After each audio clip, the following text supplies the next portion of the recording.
Hey, Cornbread review off the bat, bro. You might not like my review then, man. Yeah, so all in all, man, I ended up coming up 2.5 out of 5. Two of them things. Yo. 5 out of 5 cornbreads for the cornbread review. What you think? Yo, welcome back for another Cornbread movie review. I'm your man, Cornbread. You know we here. Look, man, look at this, man. Look at this. Y'all see, man, we're not A Square Podcast. Make sure you subscribe. This ain't no joke, man. It is October. It is Breast Cancer Awareness Month. So we're not playing games, man. Make sure you support any type of cancer, first off, but definitely breast cancer. Shout out to all my survivors out there. I know a couple people in my family, close hold, who are survivors, but I know there's somebody out there that you know is a survivor as well. Or going through it right now, you know what I'm saying? So make sure you show support to them. So we are here with another episode, man. Shout out to my guy Theo, Time Fly Apparel. I've been wearing his clothes for a couple episodes. So shout out to him. I'll put his link in the description and, hit him up. Tell him, you like the gear or even buy something, man. Come on, bro. We all family at the end of the day. But we are here with another Cornbread movie review. Make sure you like and subscribe before we get into the review, man. But another highly anticipated movie, and this movie is Venom. Venom, ladies and gentlemen. It's Venom 2, basically. Let There Be Carnage. So, a little housekeeping things. This movie is PG-13. It's another Marvel movie. We've talked about a couple Marvel movies throughout the year. And it's also only in theaters, to my knowledge, right now. So, hopefully, if you guys are getting vaccinated or you still don't feel comfortable going to the movies, pick an off time where there's not a lot of people going. But it's only in theaters if you want to watch this movie right now, okay? So if this is the first time you've been on my episode, welcome. Like I said, make sure you subscribe. There's a bell right next to the notification. Turn it on. You get all of my information from reaction videos to TV shows. We just talked about Squid Game just came out. We talked about 1 through 4 with that, and of course movie reviews every week, man. So make sure you subscribe. But I do my movie reviews in 5 different categories. Okay, so the first category is acting. All right, hopefully it was some good acting in there. So who's in this movie? We have Tom Hardy. Now Tom Hardy was in the first movie. You could tell in this movie he's dealing with a domestic dispute, basically, with Venom. They're really at odds. From the first movie, the symbiote just took over him, and they were fighting to say, "Hey, I'm trying to hide this thing." But now in the second one, he's still trying to hide it, but a couple people know, and he's just dealing with always having somebody in their head or in their body trying to do something, and he's trying to do the opposite, right? He just wants to live his life as a reporter. So he's dealing with that. This movie really doesn't challenge his acting range.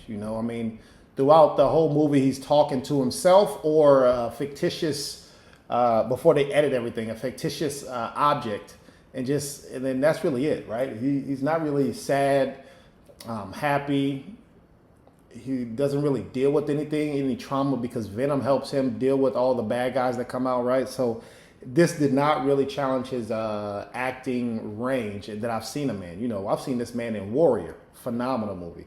I've seen this man as Bane, and what I'm saying, in what is it, Dark Knight. I don't know if that was the third one, but still, man, come on, man. Tom Hardy, I've seen better from him. So he's in this movie. Also, Woody Harrelson, he did pretty well. He played a psychopath, a man who killed and murdered everybody in his family. He also was in love with Shriek, which we'll get into later. So obviously we're going to talk a little bit spoilers, but he becomes Carnage, and so he has to deal with the same thing that Tom Hardy and Venom are dealing with is, but he felt embraced. He was like, finally, I get to let my true self out and kill everybody, whoever I want to, right? But unfortunately, Carnage and, Woody Harrelson's character did not mesh at all. So to me, he did a much better job. Acting range, being psycho, but he's at the end of the day, he still was looking for love. So overall, 3.5 out of 5 for me on acting. Even the supporting cast wasn't really, I guess they played their role, but nothing that stood out in acting. So that's one category. The next category is cinematography. Now, this movie it cost $90 million. To me, that's pretty low for a Marvel movie. It's about an hour and 50 minutes, so the movie felt complete. Even though Marvel movies always putting Easter eggs in their movies, so one movie could really spawn off or have a couple spin-offs of just one movie. So, and they're also filmed in California, right? So transitions from, let's say, Tom Hardy's character to Venom, or Woody Harrelson's character to Carnage, look flawless. I mean, I think they did a pretty good job of transitioning from back and forth. Venom on his own, he had a couple scenes, he's trying to live his best life. So him on his own, he looked great, right? He was bigger than everybody, stronger than everybody. It didn't look like it was so much CGI that you're like, what am I looking at? It doesn't look bad. But, Marvel in their cinematography always does a solid job in that. Now, they weren't very creative in a couple of the scenes. It was they set up scenes so that they could do a couple slow-mos, but then the slow-mos just go away, and then that was it. So no scenes really marinated of, oh, that's creative. Oh, that looks stunning.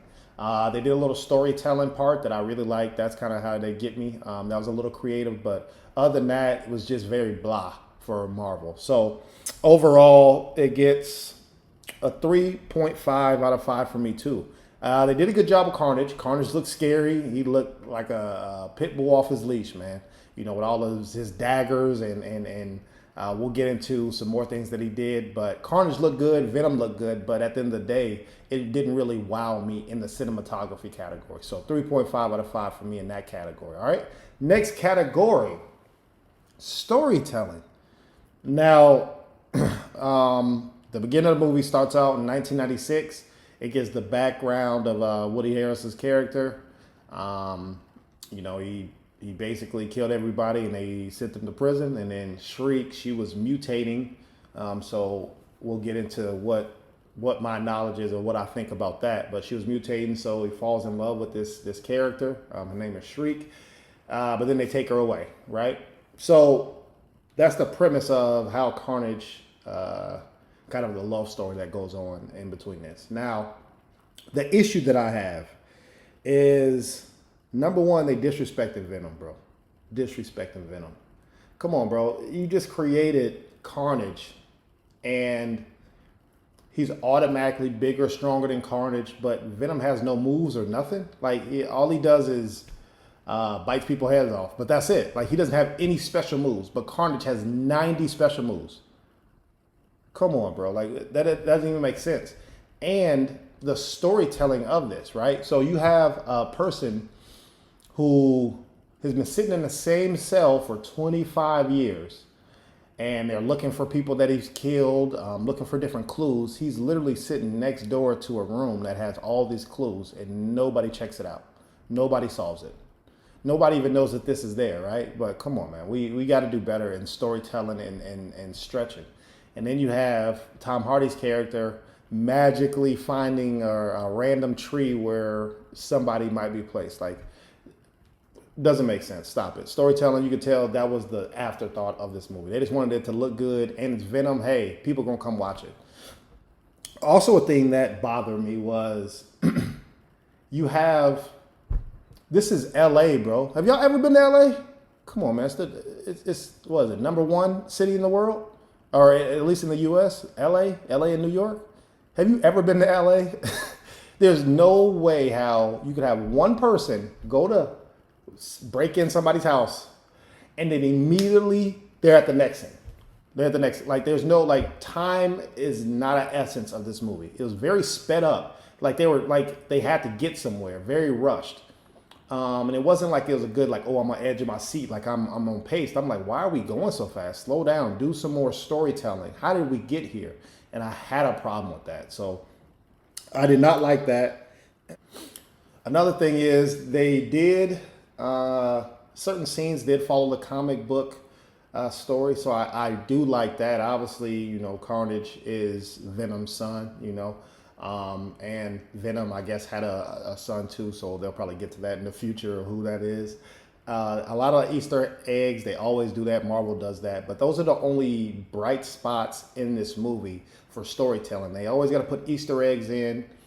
But it looks like Venom was like, hey, you guys are on your own, make it fit in this universe of Marvel. So overall storytelling, lackluster, man. So I'm gonna give it a 3 out of 5. And it barely, it almost got a 2.5, but a couple things saved it to bump it up to a 3.5, or to a 3 out of 5 for me in storytelling. So next category, did I get what I bought? Now, this movie's in theaters, like I said. The ticket is anywhere between $10 to $15. You get a lot of Venom. I went there wanting to see Venom. Now you get Tom Hardy, which is a good thing, but you know, in this Marvel universe, it's a lot going on, and you kind of take a small chunk and try to make the best of it, but you're appeasing the people who've seen all your movies, but then you act like they haven't seen all your movies. Like, come on, man. I really have a problem with that. Also, you have Shriek, who said, oh, well, as a kid, she mutated into, you know, the character that she is now. Okay, well, all mutants are X-Men, right? So they try to act like the X-Men are not in this universe, but you just blatantly told me that a female just mutated and then they took her away, right? They didn't kill her. They just had her captive somewhere. So that means you're playing both sides of the fence. So that really, I was like, come on, man. Are we gonna go with this or not? Are we gonna swim or are we just gonna look at the water? So had an issue with that. And I always say this, man. Marvel always has jokes every scene. Come on, man. This is not... shout out to my guy, Jason, man. He said, this is Guardian of the Galaxy effect, right? Like, every scene does not need to have jokes. Every scene. Like, come on, man. Like, just let it breathe sometimes, especially when it's serious, or it could be, you know, inquisitive or whatever, but just let it breathe. You ain't got to tell a joke every time. So did I get what I bought? I'm going to say a 3.5 out of 5. Once again, this movie to me is very lackluster. I'm not mad that I saw it. Like I said, you do get Venom, do get fight scenes, even though Carnage and Venom only have one major fight scene, but you do get a fight scene. But you do get Venom, and he's on his own, and he has his own personality, you know, being an alien. So I like that. 3.5 out of 5 did I get what I bought. Now, last category we are here. Is it a must-see? Take all that what I said, man. I have an issue with the trailer telling the whole movie. We got to do better with these trailers. We have to do better. Certain movies, you're gonna get people the butts in the seats anyway. So you don't have to tell them everything. So it felt like I've seen the whole movie when I watched the trailer, and that's a problem. So, you know, if you were expecting anything, you know, out of the ordinary to see this movie, you're really not. You just watch the trailer, maybe 2 or 3 trailers, kind of piece them together, and you almost kind of seen the whole movie. Now, there's 2 scenes that moved me that were hilarious. And like I said, it's only 2 scenes. One is Mrs. Chin, when she takes over, basically Venom. That scene's hilarious. And then the end credit. Yes, there's an end credit. It's a Marvel movie. If you don't know this by now, shame on you. You better stick around and watch the end credit. The end credit sets up some other things that's going to happen. And I'm excited and I'm on board. Like I said, I'm a fan, so you're going to get me in the seat. So don't tell me the whole movie in the trailer. And make the storytelling work so that for people who've seen all your movies, don't act like I'm stupid, right? I know what's going on. Don't tell me something happened in this movie and then do the complete opposite in the next movie. So have an issue with that. But is it a must-see? I'm going to say a 3 out of 5. If you've seen all the Marvel movies, go ahead, watch this. If you missed this one, it's okay. It's kind of like the second Ant-Man. I mean, the second Ant-Man is important, but is it really important? So is it a must-see? 3 out of 5, which brings the total for Cornbread Movie Review. Once again, it is Breast Cancer Month. Shout out to my guy Theo. I'm going to give it a 3.5 out of 5. That's this movie. It almost got a 3 out of 5, but a couple categories, a couple highlights boosted it up to a 3.5 out of 5 from me. So make sure you check out my 2021 movie reviews. Of course, they're in 2 different categories because we are rolling through this thing. I got a lot of movies going. Now, this is part of the YouTube video where I got to give you a forgotten movie. Like I said, this is a movie where maybe you haven't heard of it, maybe you forgot about it, or maybe you did see it and you're like, yeah, hell yeah, Tonio's right, man. That is a good movie. So go back and double back and watch it. So this movie came out in 2018. It is rated R. It has one of my top female actors, man. She's been killing the game for a long time. But this movie is Widows. Widows, ladies and gentlemen. This movie has Viola Davis, beast. Great job in this movie. You know, she's finding. This is in the trailer. You know, she has a husband and then he dies, so she has to figure out the rest of her life and how to make up for that. All right. Also in this movie, Liam Neeson. Come on, man. He's always in. He always has the same character. It feels like in every movie, but he was the husband of Viola Davis, and find out how he plays a part in this whole movie. Come on, man. I'm not gonna tell you because I want y'all to see it. You know, this movie has twists and turns everywhere. Has gangsters everywhere. Has one of the coldest scenes when they're on the basketball court. You'll thank me later when you remember that scene. And also robberies and other things like that. And also what helps out this movie is a great supporting cast, man. Supporting cast A1 in this movie. So check out Widows. Check out Venom. I appreciate y'all for being here for my Cornbread movie review. And as always, I might have something special for y'all next week. I don't know, man.